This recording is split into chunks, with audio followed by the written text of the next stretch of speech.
And yeah, thank you, Biping. Yeah, cool.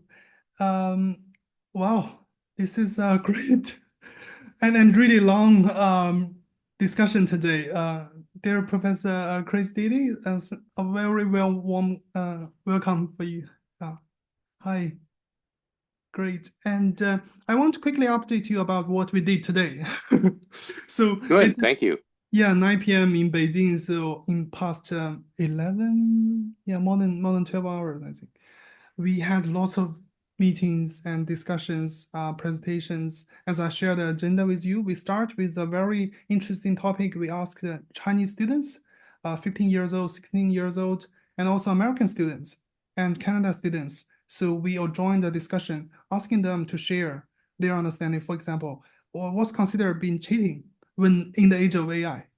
So they all have different opinions, and which is fascinating. And then we have lots of keynotes and debates today. And now, as an idea marathon, we are sharing lots of ideas. This last session is a closing speech by Professor Chris Dede, and um, that's what we are really excited, and everyone would like to join. And now I think we are having almost like around 80 participants online, and we will also share the recording of this session. I would like to quickly introduce Professor Chris.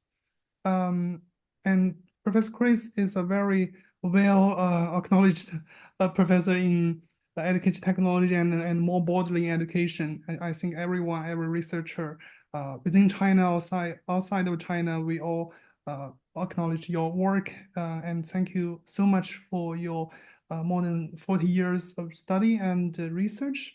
And in the following session, I want to introduce you in Mandarin in this way to make sure all our audience they fully Yes, engage. yes. All right. Yeah. Okay. I will make sure not saying anything bad about you. OK，好，大家晚上好啊，辛苦了大家。我们经过了一天的这个思想马拉松，今天到了这个思想马拉松的 last mile 最后英里。这个session 呢，我们叫做这个 closing，就是闭幕致辞。然后我们很荣幸邀请到了哈佛大学教育学院的这个 Professor Chris Dede。然后 Chris Dede 教授是一位非常非常著名的教育研究者，目前呢担任哈佛大学教育学院的高级研究员，同时呢是美国国家人工智能那个与成人学习和在线教育研究所的首席专家和副主任。然后呢，他是担任了超过20年的这个哈佛大学教育学院Timothy Weiss Professor，这是一个非常就是说高阶的这个就类似国内的讲席教授吧。然后Chris Dede 教授呢也担任美国国家教育基金会的这个专家，然后也是国家科学院教育与心理评估委员会的委员，以及美国教育部的这个专家顾问小组。那个用咱们北师大黄荣怀老师的话来说，这个Chris 教授是战略科学家，这个有非常非常经验的丰富的经验，然后呢，他也有很多的思考。然后这次呢，我们也非常荣幸的邀请到了Chris 教授来给大家做分享。I think what the topic of today is complementing human minds with digital brains, the role of generative AI in learning. 用中文的话就是数字大脑补充这个人类思维、生成式人工智能在学习中的角色。And Professor Chris very kindly shared your slides like a week ago. And to make sure every one of us can understand his speech, he asked us to help with the translation. And then Professor Wang Chung from our team, who is our PI, voluntarily said, oh, I will translate. So Professor Wang Chung translated the whole slide, which Professor Wang Chung was also a visiting scholar at your team, right? Yeah, Yes. Professor Wang. Hi, Chris. Hi. Hi. 20 Thank years you for passed. inviting me. Yeah. Thank you for accept our invitation. We listen to you. Yes, it is truly our honor to have you in our session, and I think your topic is a perfect link with our previous sessions topics discussion today. And for example, what Roger just said, right? Some study in the technical end. So now I will cut my introduction and hand it to you, Professor Chris, please. Well, thank you so much. Thank you for inviting me to share ideas. And I really appreciate the dedication of all of you who, for so many hours, have been, um, engaged in dialogue and listening to presentations and looking at PowerPoints. And I promise to be lively at the end because I know that you must be tired. A little bit about my background in artificial intelligence. When I was a graduate student over half a century ago, in 1970, I read the very first article on AI and education. And the author of that article confidently predicted that by the end of the 70s, we wouldn't need teachers anymore because AI was going to do that. And that inaccurate prediction sort of set the stage for generations of predictions about AI. I have lived through 9 hype cycles for AI professionally, about every 5 years. And so every 5 years, the optimists proclaim that now we have digital deities and artificial general intelligence, and the pessimists say that the Terminator is coming for us. And every single hype cycle, those extreme views have been wrong, and they are also wrong about this generation of AI. So in my talk, I want to explain why I am excited about AI and what I think it can contribute in terms of teaching and in terms of changing the outcomes of education. But I also want to say why I am pessimistic about many of the claims that are made about AI and don't feel that they are justified based on my understanding of it. And that understanding comes both from, having worked in the field for half a century, but also currently being the associate director for research of one of the national AI institutes in the United States, the National AI Institute on Adult Learning and Online Education. And I'll talk more about that later. So this title is phrased very deliberately because it's not complementing human minds with digital minds. It's complementing human minds with digital brains. And this is what I want to try to explain. So let me begin with why everybody is excited. And that is that for 8 decades, people in artificial intelligence have been trying to solve the natural language processing problem because it's very cumbersome, as you know, to talk to a machine if you have to learn a programming language, or if you have a forced choice among 4 items on the screen, maybe none of which really express what you want to say, or you have to learn to use a highly restricted vocabulary.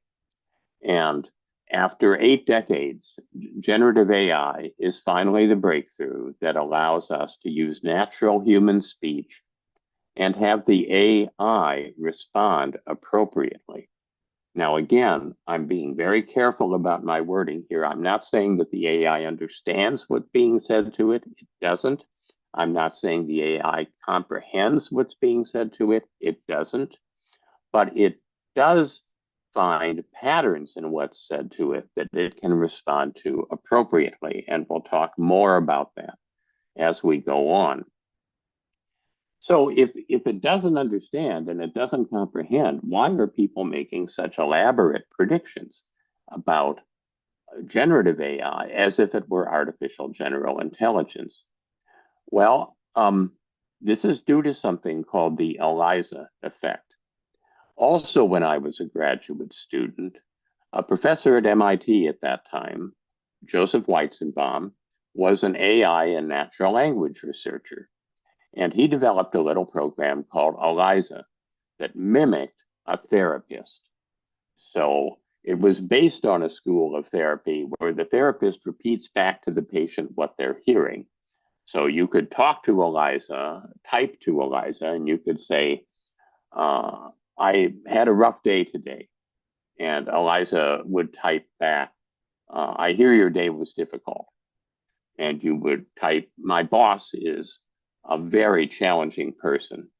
And Eliza would type back, I hear that your boss is part of the problem. And maybe once in a while, Eliza would ask, how do you feel about your mother? Just to make sure it seemed like therapy. Now, Eliza didn't understand a word that was said to it. It didn't even use what we would call AI. It was just a bag of tricks of looking at patterns in words and repeating back words. And Weizenbaum built it to show how far you could get even with something that simple. The reason I'm talking about it is because he was horrified to find that people were spending hours and hours and hours typing to Eliza, getting Eliza's responses, and thinking that they were getting good therapeutic suggestions when it was a completely mindless program. And in studying why this happened, what we've come to realize is that as human beings, we're wired to listen for language.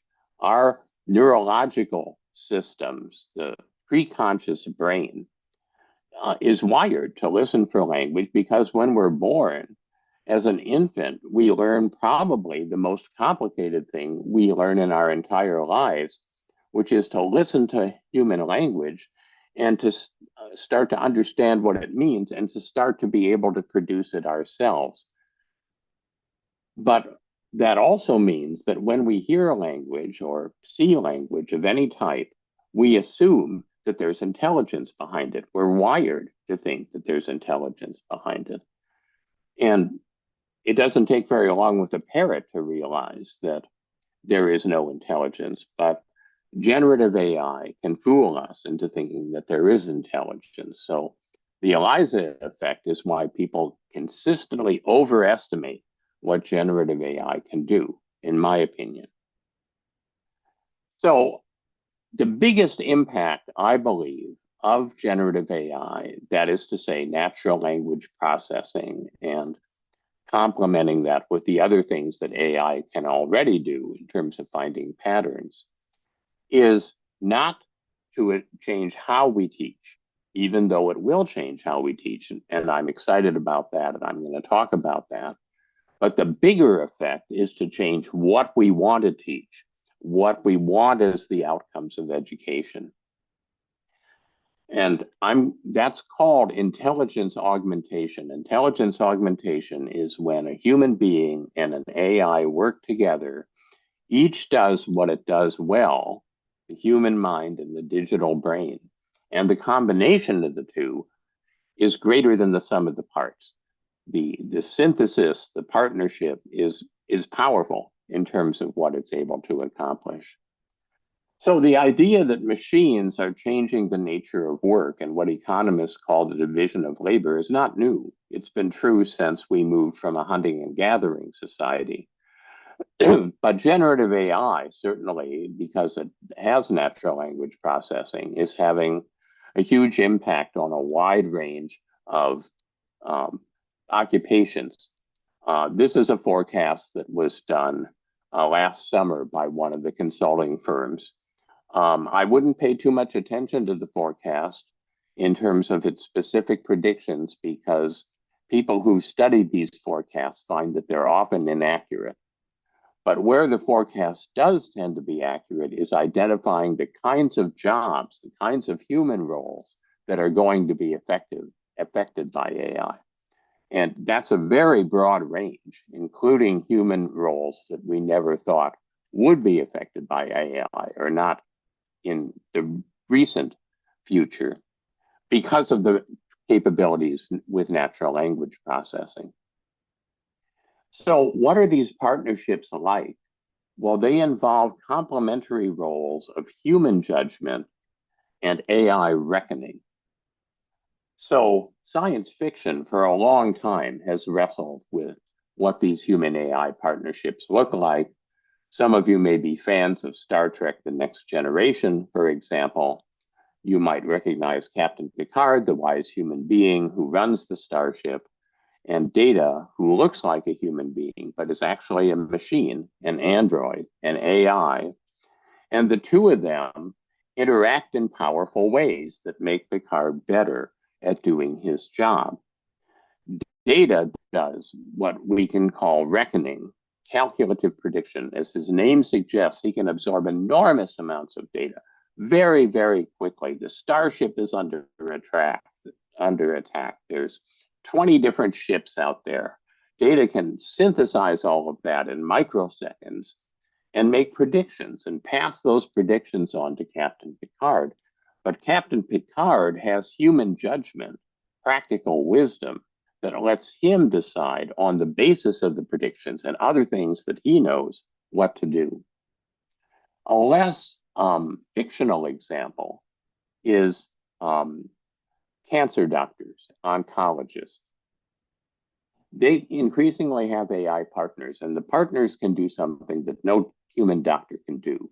It can scan 1,500 online medical journals every morning looking for new information that might affect the treatment of a particular patient. It can scan online medical records of treatment all across the world every morning, and again, come up with predictions and insights about how to improve the treatment that the patient is receiving. But you would never want the AI assistant actually counseling the patient because judgment is required, practical wisdom is required. The AI assistant doesn't understand pain or death. It doesn't understand that some people want quality of life and other people want quantity of life. It doesn't understand the consequences for families of choosing one treatment instead of another, or choosing a particular approach that interacts with one's culture or one's spiritual beliefs. So the human being is necessary to really give advice to the patient, even though part of the advice is based on the reckoning, the calculative prediction. And that kind of a division of labor between human and AI is what we are looking at when we say AI is going to change the nature of work. So if AI does the reckoning, then we need to teach less reckoning because AI is going to be doing that. What we need to focus on is teaching more judgment. So let me give another example. This is an example that comes out of the National Institute that I'm the Associate Director of Research for, which is about workforce upskilling and reskilling and how teachers can teach adults. So as a teacher who teaches adults, I will soon be surrounded with different kinds of AI assistants to do intelligence augmentation, tutors for content, virtual teaching assistants for answering questions, laboratory assistants, library assistants, assessment assistants, even a social assistant that in a large online class can help teachers, can help students find good learning partners. And if I'm surrounded by all of these assistants, I can either be de-skilled by them because they're taking over parts of my job, or I can upskill to take advantage of the fact that now I have more time and more energy to focus on what the assistants can't do, which is really to understand each student's needs, each student's cultural perspectives on education, each student's context in terms of family and nationality and so on, and to personalize the learning to them. And if I do that, then I'm not de-skilled, I upskill, and we have intelligence augmentation. So intelligent augmentation happens, but not automatically. It only happens if people upskill because AI's reckoning lets them shift what they're doing. And this is the first major concern that I have, because what we're doing in education is the opposite of what we should be doing.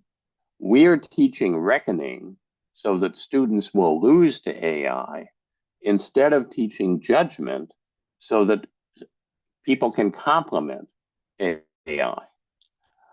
It's no accident that AI does well on all the high stakes tests, the Gaokao, the GRE in the United States, exams for medical school, exams for law school, and so on, because those tests are all reckoning.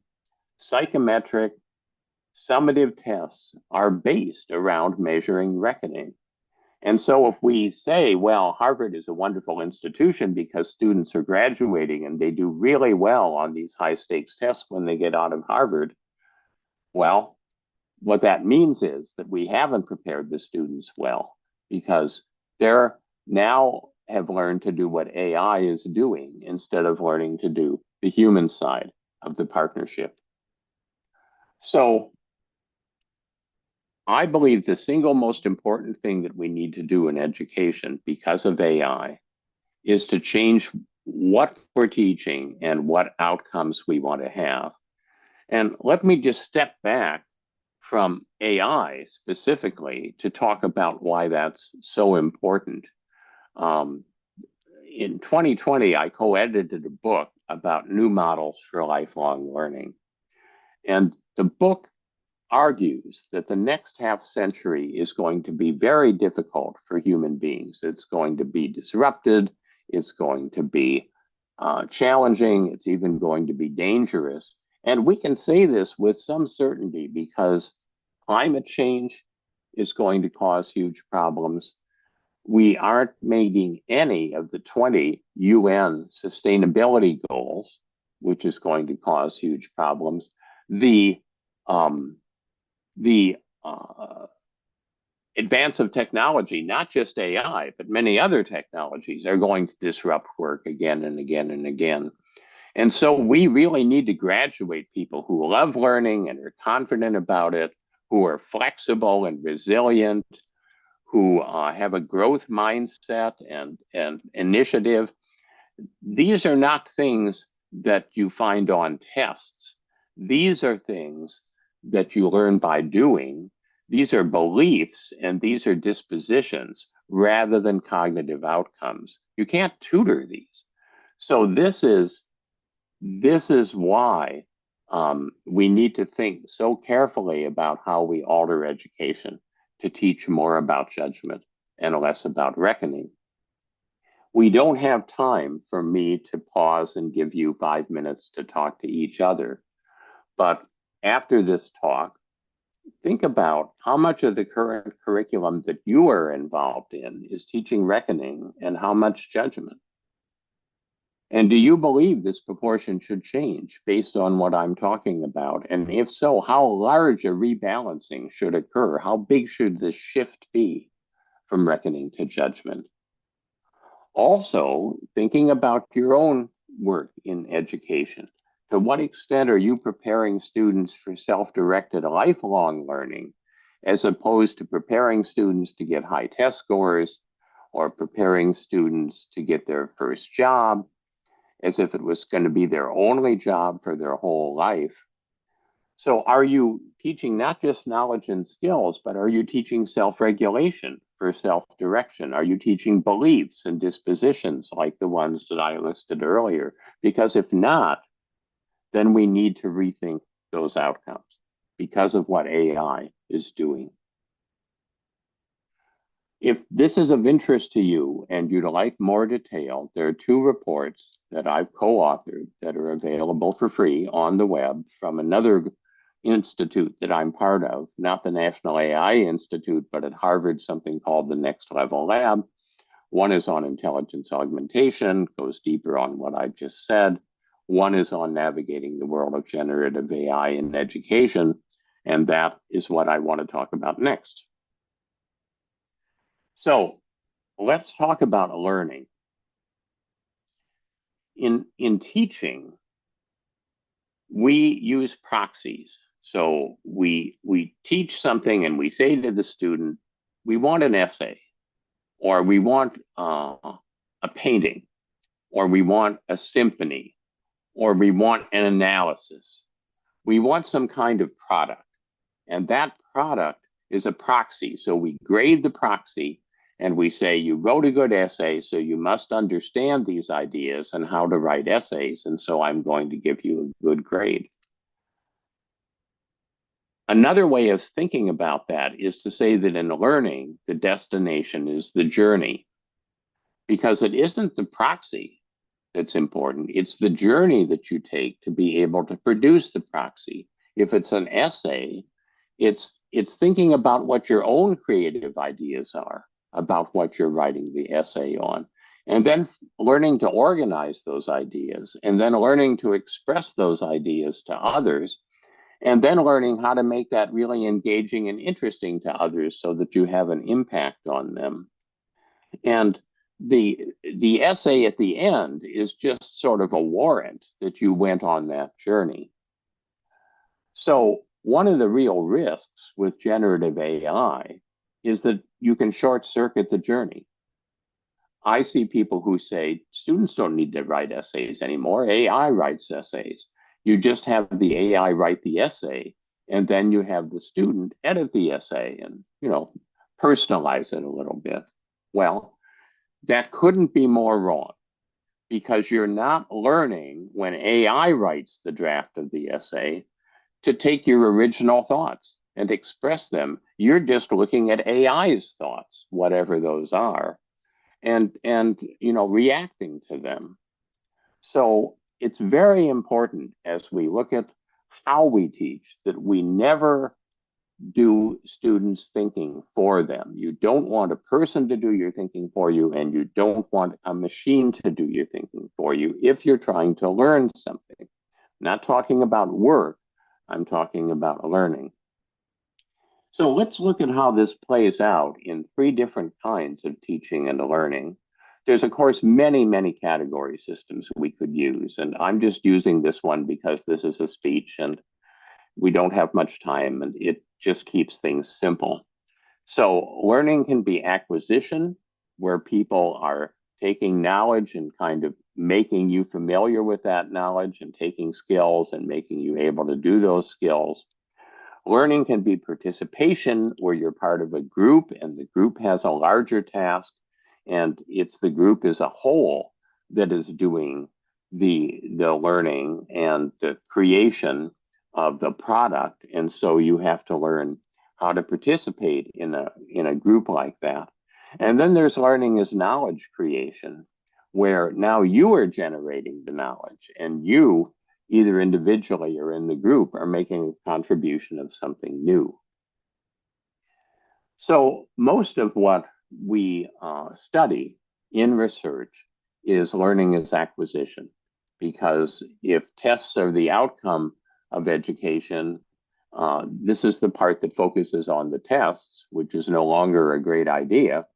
And so this is the part we study and look at in terms of how to get better. And this is one reason why people are excited about AI as a tutor, because AI can help with learning as acquisition. And there's nothing wrong with that. I'm not being negative about that. I'm not saying that people no longer need to acquire knowledge. They do. They need foundational knowledge that's internal to them in order to be able to do any of the other things, any of the other types of learning that we're talking about. The National AI Institute that I'm part of recognizes the importance of learning by acquisition, and it's developing different kinds of tools that help students and teachers of adults, but also tools that can generalize to younger populations. And without going in detail into this slide, on the left side, you see that AI can be used at the learner-facing side to develop educational experiences that are rich and powerful and that take the learner into account and that are interactive. And then on the right side of this side, you see that at the back end, invisible to the learner and the teacher, AI and machine learning can also help by taking the very, very rich data streams that come out. And now these data streams include natural language, which is a huge addition. and mining that data for insights and patterns, and then feeding that back to students and teachers and to the AI assistants. So as an example of a tool like that, we've developed something called SMART. SMART is a way of helping students understand complex concepts. So let's say that you're taking a class and you're trying to understand something complicated. And so you have readings and you have videos that you watch, and the teacher lectures to you on this. And you have discussions about it. And then at the end, the teacher asks for a proxy. The teacher says, now write an essay for me, or get up in front of the class and do a talk to the class that explains your understanding of the concept. SMART does not do the talk, and it does not do the essay. That would be doing your thinking for you. What SMART does is it takes your talk or your essay and it evaluates it and gives you feedback as to how well you did in terms of understanding the concept. Now, how far does this go? Well, since I've been working for decades, I remember teaching before there were digital devices, before there was word processing. And when students gave me their written products, the first thing I always had to do was to spend a long time fixing the spelling and the grammar in each product before I could even get to the content. It was very time consuming. The minute that we had word processing and grammar checking, I didn't have to do that anymore. I could leap right into the content. This is taking that one more step to say the fundamental things about understanding complex concepts can be done now by tools like SMART. So they complement the teacher. They mean the teacher doesn't have to do that part of the analysis, but they aren't able to fully understand where the product might fall short. So they might say, well, there are 6 dimensions to this, and you got 5 of them, and here's some feedback on how to do better in getting the 6th one. But it's not going to be able to say, and by the way, what you wrote is so dull that everyone's going to fall asleep when they try to read it.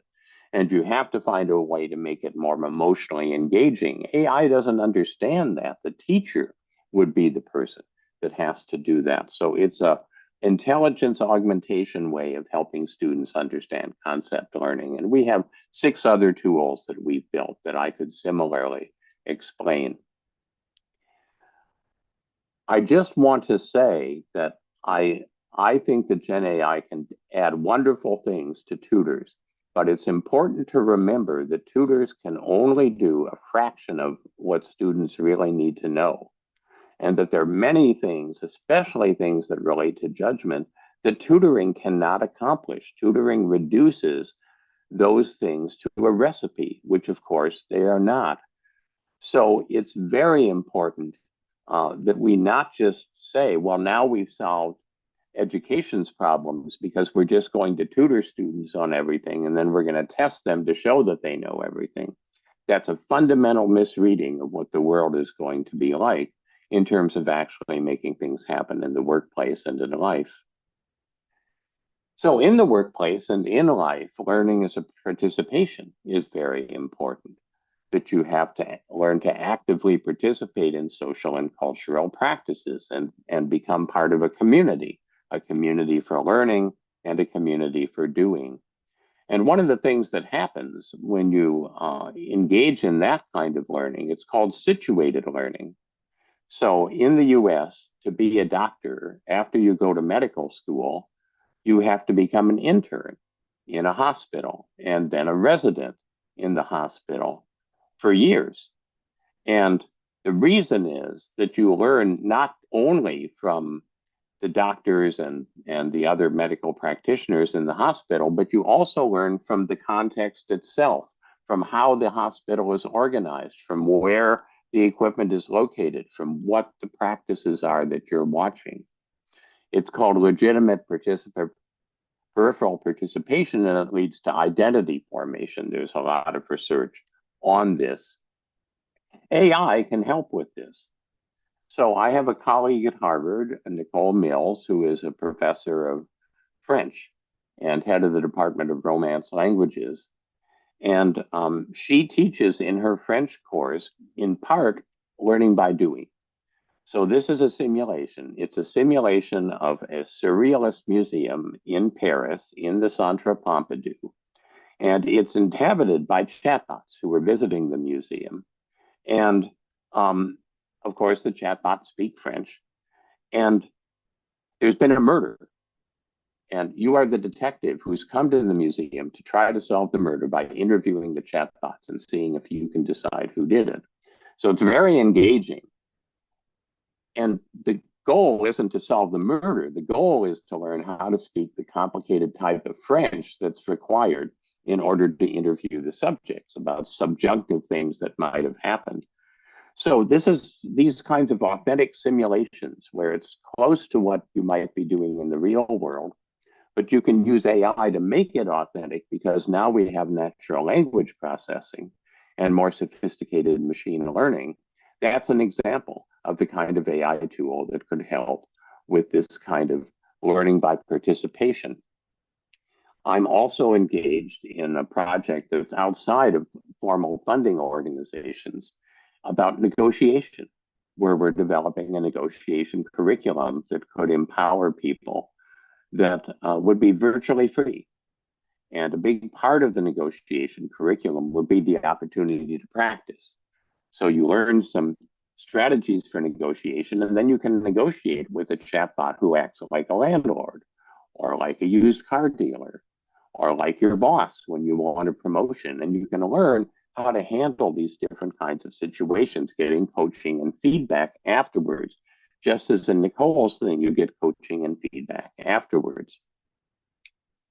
AI can also help the teacher in terms of participation. So if the teacher is doing project-based learning and active learning, there might be 10 different groups of students in the classroom. Each group has a different place that they are in their journey of active learning. And the teacher doesn't know which group to visit next, which groups might be stuck, and how to help. This institute is building an AI assistant that can sit in each group and it can message the teacher about which group to go to next and what might need help in that group. That's another example of intelligence augmentation.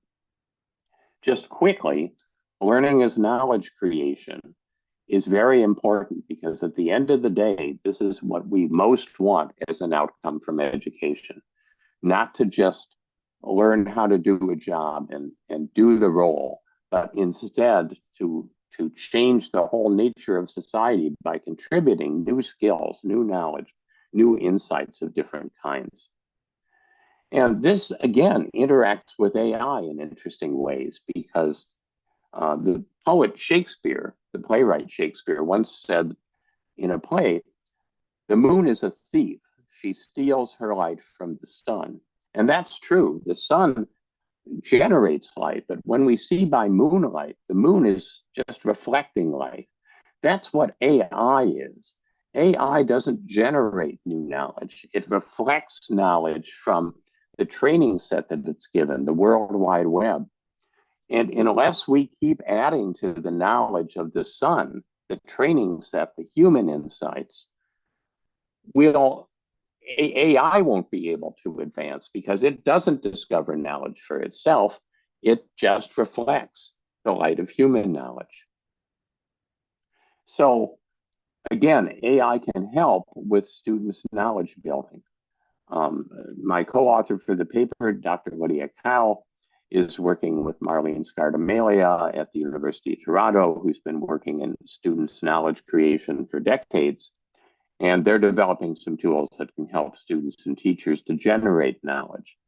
The AI Institute that I'm part of also is working to generate tools that can help students create knowledge. This is a tool that looks at simulations that students develop. And just like SMART, it doesn't do the simulations, but it provides feedback on what you might be missing in terms of the simulations. So again, we don't have time for you to stop and talk, but I'd like you afterwards to think about the balance between these three kinds of learning in what you are teaching. And I want to be clear that there isn't a right answer.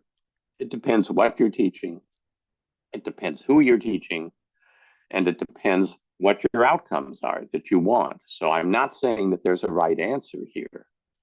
But what I am saying is that at the end of the day, if you're not teaching very much participation or very much knowledge creation, you're really missing the point, because acquisition is going to lead to the kinds of things that AI can do well. If it's only acquisition, then there's a problem. If it's also leading to things, judgment things that AI can't do well, participation, knowledge creation, then personalization to each student, then that's important. So I just want to close by saying a couple things about human minds and digital brains, and why I'm saying that digital brains are so limited compared to human minds.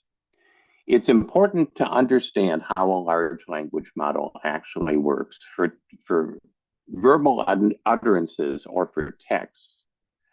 The large language model absorbs what you've given it. It doesn't understand or comprehend anything about it, but it does put it into a web of neural nets, and it then attempts to predict word by word what it should say back to you. Now, that sounds bizarre, and it is bizarre, because that isn't how we generate our language. We don't listen to something and then think about, well, what should be the first word I say? What should be the second word I say? What should be the third word I say? I mean, that would be crazy. Our brains are so much more advanced than that, that we think about what sentence should I say, or what paragraph should I say. And of course, how you say something is also very important, and GenAI struggles with that. So it's closer to a parrot than it is to a human mind. In fact, it's a brain without a mind. And we talked about this earlier with the doctor. AI does not, at this stage, doesn't have a biological body. It doesn't understand family and friends or culture or ethical systems and moral values. It's a brain in a vat.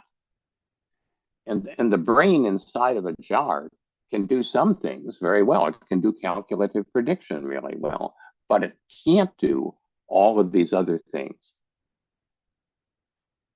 It's also distorted. It's like a distorted mirror, the kind of mirror that you might find in an amusement park that gives you a kind of a silly image of yourself back. People say, well, the AI is much smarter than we are because it's trained on the whole World Wide Web.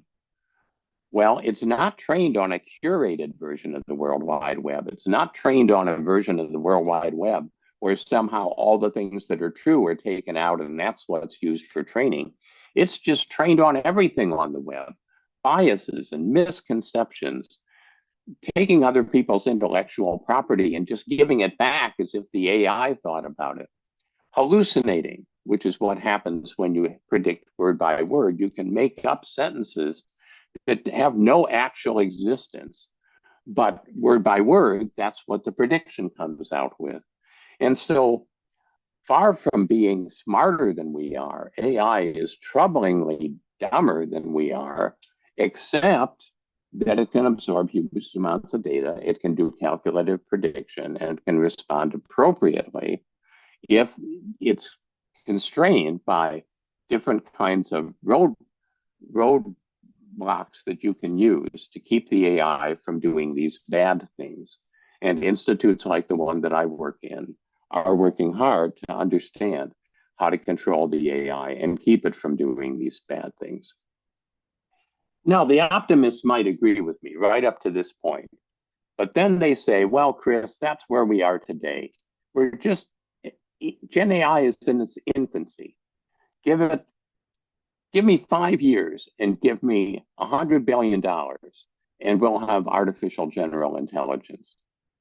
And I say no. And here's why. I remember when I first heard that dogs could sing. And I was really excited about that. Dogs can sing. Who knew? I went to YouTube, I looked at videos. Sure enough, dogs were singing. But it didn't take very long until I realized that although dogs could sing, by human standards, they don't sing very well. And you could spend 10 years and $10 billion trying to train dogs to sing better by human standards, and you would fail. Dogs don't have the biological structure to sing like human beings, no matter how much money you spend on them. And GenAI does not have the structure with large language models, even if you meld them with classic AI, to do the kinds of things that would be required of artificial general intelligence. So it's another step along the path. It's an important step along the path, but it is not the step that's going to lead to a lot of what's being predicted. So I'll just close with a reference all the way back to several thousand years ago in ancient Greece and ancient Rome, which at that time had religions based on mythology of gods and goddesses. And in Greece, the name of the maiden who was the goddess of wisdom was Athena. Rome adapted a similar goddess, but with a different name, Minerva. And interestingly enough, in classic mythology, the goddess of wisdom always has an owl on her shoulder as a symbol of wisdom. And in thinking about that, metaphorically, it kind of prefigures where we are with generative AI. We now have this kind of companion, this intelligence augmentation companion that sits on our figurative shoulder and that can help us potentially to be more wise. But we have to be very careful to understand what the owl can and can't do. Sometimes I read things that make it sound like in 5 years, the owl will be the god, and the goddess will be sitting on the owl's shoulder. Nothing could be further from the truth. And we need to make sure that we train, that we educate people to have judgment, that we empower people to live in very difficult times, and that we don't misunderstand the power of generative AI being fooled by the Eliza effect. Thank you very much for listening to that. Yes, thank you so much, Professor Chris. This is such a wonderful and really well established, elaborated talk, and I believe every one of us enjoyed your talk. Thank you so much. Yeah, and we have some questions actually. Wow, lots of questions in the chat, and I guess this is already pretty late in Beijing time, so some of them are looking after their families, and I will read some of these questions on behalf of them. Is that fine, Chris? Yes, that's fine. Great. And I will also put into the chat, I have a website on which I have a lot of my papers, videos, blogs, and other resources. And you're welcome to just come to the website and grab those and use them however they're useful. So for the questions I don't get to, I urge you to look at my website and see if that has good resources for you. Yeah, thank you. So we can start from the first question, which I know Dr. Miao. Dr. Miao was Professor Wang's PhD student who graduated several years ago, now is a lecturer at Guangzhou University. And she had lots of teaching experience in the past 3 years. And and her question is, as a teacher, I fully agree with Professor Dede's view that in learning, the journey is the goal. However, in practice, I often find that students tend to focus more on the end result. From a teaching standpoint, how can we help shift this focus? So, of course, this isn't a new problem. And, Yeah. and the question illustrates that. When I was in school, I remember something called Cliff's Notes in the United States. And basically, you could buy Cliff's Notes for, I don't know, 50 cents for a particular assignment. So let's say you were supposed to read Shakespeare's play, Romeo and Juliet. Instead of reading the play, you could buy Cliff's Notes, which gave you a 2-page summary of the major things in the play. So if the teacher said summarize the major ideas in Romeo and Juliet, you could just grab Cliff's Notes and use those. And students did often. So this isn't new, and you don't have to have generative AI in order to have this problem. But of course, you don't get anything about the play.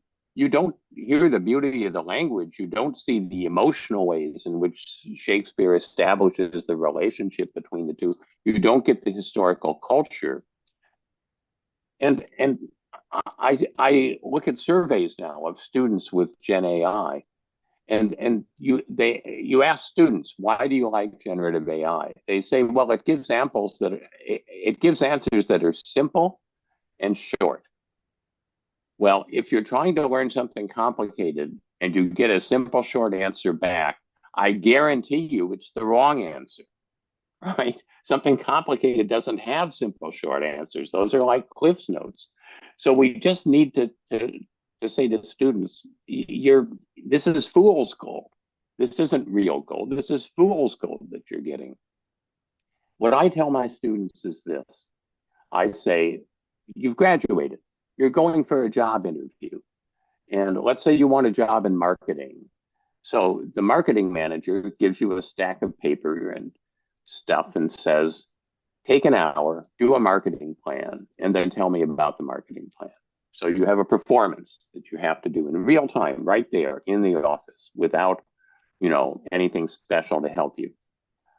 But of course, the marketing manager is also going to feed the same stuff into Gen AI. And if your marketing plan isn't a lot better, I mean, a lot better than what Gen AI comes out with, you're not going to get the job. Why would they hire you? So if you think that using Gen AI to learn is going to leave you well positioned for life, you're in trouble. You've got to draw on your own creativity and your own human judgment to be much better than Gen AI. And I think students start to get that when they see, if they don't come out of a course able to generate a final proxy that's better than Gen AI, then they might as well have not taken the course at all in terms of its value for work and life. Yes.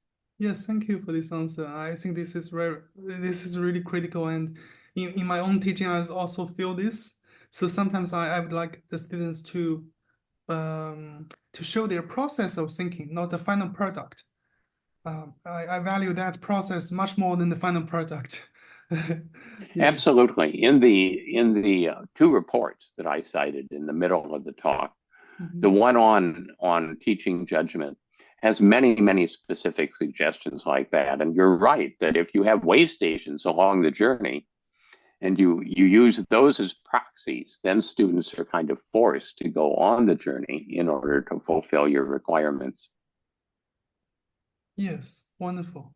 Yeah, I think we have lots of questions in Chinese, in English, and I first encourage everyone to go to Professor Chris' link he shared in our chat.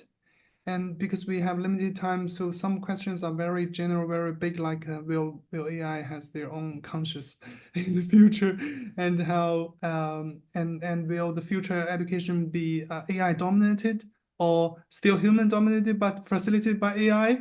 So I think we can go. So Yeah. I can give a very quick answer to those questions. Please. All right. The movie Terminator, the movie series Terminator is actually about AI. And one of the themes of those movies is when faced with the threat of AI, there is no fate but the fate that human beings make. We're not predestined to some future in which AI has consciousness or AI dominates education or AI does this or AI does that. We create the future. We invent the future. We don't experience the future. And so if we understand AI in the ways that I and the other speakers have been articulating, then the choices we make in the present will shape whether there's eventually an AI that has consciousness, whether eventually there is an AI that dominates education. But I would say people are so much more interesting than AI. They're so much richer. They're so much deeper. They're so much smarter. If we just make choices that empower people and to think about empowering people with AI rather than empowering AI, then we're going to have a better future. Great. Thank you. Me personally, I have a last question. I really want to take advantage of myself as a host to ask one question as a researcher, because you mentioned lots of great ideas and questions. And I was reflecting my own research, whether I was researching students' reckoning or real judgment. So, do you have any suggestions for researchers, young researchers like me? Like when we choose a research direction, what would you would like us to keep in mind? Thank you. So I tell my students, my doctoral students, when they choose a dissertation topic, if they are considering a topic and they look at the literature review and there's a huge number of articles to summarize, it's the wrong topic because it's already been extensively studied. What you want to do is have a short literature review because people don't know what's going on. They haven't studied it, and yet it's important. So that's the first thing I would say. Don't be afraid to tackle things that involve knowledge creation rather than just, kind of knowledge synthesis. But the other thing I would say is that notoriously, a lot of these judgment things are difficult to measure. You can't measure whether or not somebody knows how to negotiate by giving them a multiple choice test. They can tell you what they know about all the negotiation strategies, but you don't know if they can actually negotiate. They have to do a performance.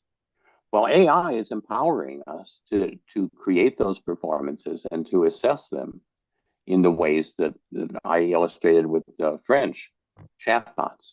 So I would say look at the work in assessment, and there's links to some of that on my website and on some of the videos on my website, and how AI can let us do performance assessments, and then you'll be able to measure judgment, which makes us more likely that we'll teach judgment. Great. Thank you so much. I learned a lot. Thank you so much, Chris. Yeah. Well, thank you for inviting me, and it's a wonderful event, and it's so good to see you again and to see all of your colleagues and students. Yes, hope someday we can meet you in Beijing. Or we That can would go be to great. Boston to visit you. Yeah, thank you. Thank you very much. Sounds good. Yeah. Okay. Bye-bye, Take Chris. care. Bye-bye. Bye Have a nice bye. day.